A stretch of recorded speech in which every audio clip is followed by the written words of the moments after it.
ऐसे ऐसे आत्माओं को भी शुभ भावना देते हैं और इस शुभ भावना में इतनी ताकत है जो उस आत्मा के अंदर की सारा डर, सारा भय, सारा अशांति सब कुछ समाप्त हो जाता है और उसके मन में भगवान के प्रति विश्वास जागृत होता है, स्वयं के प्रति आस्था जागृत होता है, स्वयं की उमंग उत्साह को आगे बढ़ाते हुए जीवन को विश्व सेवा के निमित्त बनाने का संकल्प करता है। ये सब कुछ हमारे की हुई शुभावना के कारण ही होता है। इसलिए बाबा कहते बच्चे अंत में दुआ ही काम आएगा, दवा भी काम नहीं आएगी।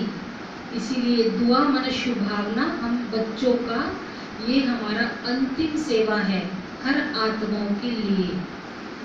तो आज विशेष 29/8/2020 का श्रीमद् महावाक्य में शिव बाबा कहते, मेरे मीठे मीठे बच्चे, अविनाशी ज्ञान रत्न धारण कर अब तुम्हें फकीर से अमीर बनना है। तुम आत्मा हो रूप वसंत। प्रश्न है, कौन सी शुभ भावना रख पुरुषार्थ में सदा तत्पर रहना है? कौन सी शुभ भावना रख पुरुषार्थ में सदा तत्पर रहना है? उत्तर में बाबा ने कहा, सदा यही शुभ भावना रखनी है कि हम आत्मा सतो प्रधान थी, हमने ही बाप से शक्ति का वर्षा लिया था, अब फिर से वही वर्षा ले रहे हैं। इसी शुभ भावना से पुरुषार्थ कर सतो प्रधान बनना है। ऐसे नहीं सोचना कि सभी सतो प्रधान थोड़े ही बनेंगे, नहीं, याद की यात्रा पर रहने का पुरुषार्थ करते रहना है। इसमें ढीले नहीं करनी चाहिए, अलबेला नहीं होनी चाहिए। सर्विस से ताकत लेनी है और सर्विस से ताकत तब आती है जब याद की यात्रा में हम पुरुषार्थ में तीव्रता लाते हैं, तब हमको हर सेवा में ताकत भी मिलती है और हर सेवा में सफलता भी प्राप्त होती है। आज का गीत है, इस पाप की दुनिया से तुम ले चलो कहीं और जहां मुझे सुख चैन मिले। ये आत्मा की पुकार है इस समय की। जो दुखी अशांत आत्माएं हैं चारों ओर इस पाप की दुनिया में, पाप में डूबा हुआ है, अशांति के भंवर जाले में फंसा हुआ है, वो निकलना चाहता है। तो आत्मा उस तारणहार को पुकारती है और कहता है, हे प्रभु, मुझे इस पाप की दुनिया से बाहर ले चलो। कौन सी दुनिया में? जहाँ सुख है, चैन है, आनंद है, खुशी है, वहाँ मुझे ले चलो। अच्छा, आज का मीठे धारणा की मुख्य सार है। पहला पॉइंट है, रूहानी सेवाधारी बन आत्माओं को जगाने की सेवा करनी है। रूहानी सेवाधारी बन आत्माओं को जगाने की सेवा करनी है। तन मन धन से सेवा कर श्रीमत पर राम राज्य को स्थापना के निमित्त बनना है। तन मन धन तीनों को सफल करते हुए सेवा में श्रीमत के आधार पर राम राज्य की स्थापना के निमित्त बनना है। दूसरी पॉइंट है, स्वदर्शन चक्रधारी बन 84 का चक्र बुद्धि में फिराना है। मैं कौन था, मैं कौन हूँ और मैं क्या बनने वाला हूँ, ये चक्र को बुद्धि में फिराना है। एक बाप को ही याद करना है दूसरे कोई की याद न रहे। कभी किसी बात से तंग हो पढ़ाई नहीं छोड़नी चाहिए।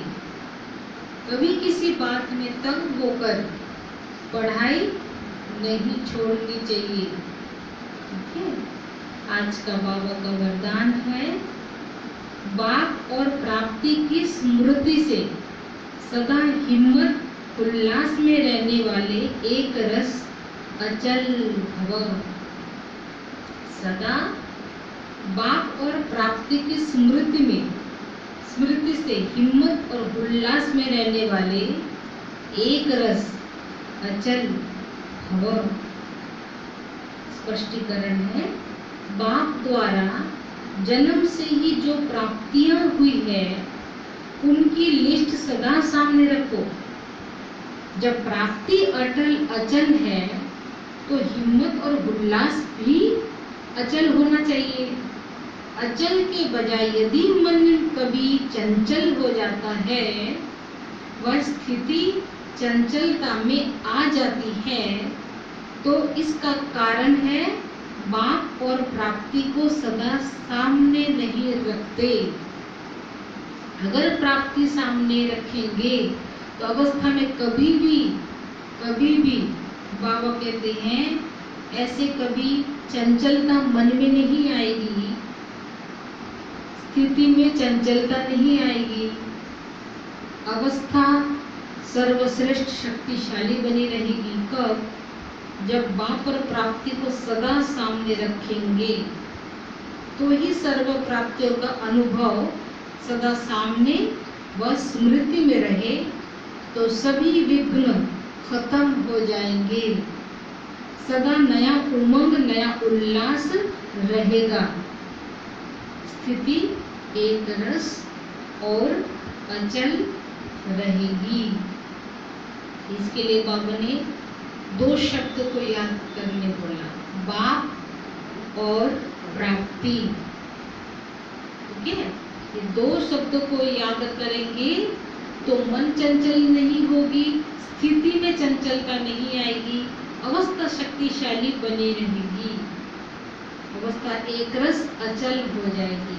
आज का स्लोगन है, किसी भी प्रकार की सेवा से सदा संतुष्ट रहना ही अच्छे मार्क्स लेना है। किसी भी सेवा में, किसी भी, चाहे छोटा बड़ा कैसे भी सेवा, बाप का सेवा सो मेरा सेवा, तो किसी भी प्रकार की सेवा में सदा संतुष्ट रहना ही अच्छे मार्क्स लेना है। अच्छा, मीठे मीठे सिकेलधे बच्चों प्रति माता पिता बाप दादा का याद प्यार और गुड मॉर्निंग। रूहानी बाप की रूहानी बच्चों को नमस्ते। हम रूहानी माता पिता बाप दादा की रूहानी बच्चों का याद प्यार, गुड मॉर्निंग और नमस्ते नमस्ते नमस्ते।